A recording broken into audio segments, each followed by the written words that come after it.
Bonjour Charlotte Songeur, vous êtes ingénieure d'études à Air Paris. Alors évidemment, on n'aura pas de point ce matin sur le niveau de pollution, mais vous vous attendez à quoi? Est-ce que ce soir, vous vous attendez à ce que ça ait sensiblement baissé?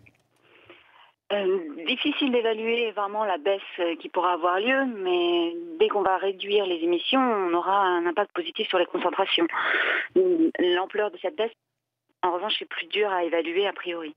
Alors il y avait déjà eu une journée comme ça en 97, on l'a dit, c'est simplement la deuxième fois. À l'époque, on l'avait vu. À l'époque, on l'avait vu, oui. On l'avait vu sur le dioxyde d'azote. Là, il va nous falloir plusieurs jours pour vraiment évaluer l'impact de cette baisse.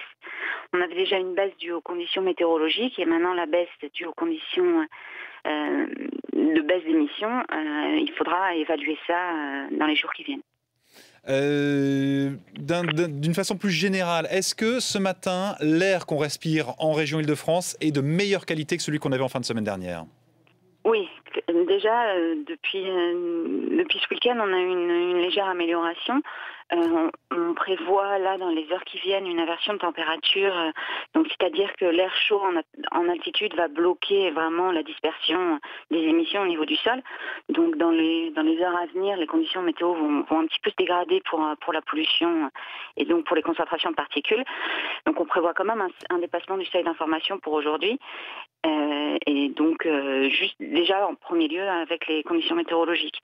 Donc on verra après l'impact de cette mesure.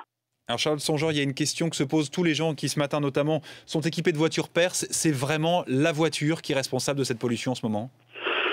Le trafic est une des sources principales de cette pollution en particules. Vraiment le trafic, le chauffage au bois et l'industrie et l'agriculture sont les trois sources principales. Ensuite, concernant la pollution dans Paris, oui, le trafic est clairement une des sources principales. Donc si on réduit le trafic, ça aura un impact. C'est pas le seul, mais c'est quand même un des principaux. Merci Charlotte Songeur d'avoir été en direct ce matin avec nous dans Première Édition.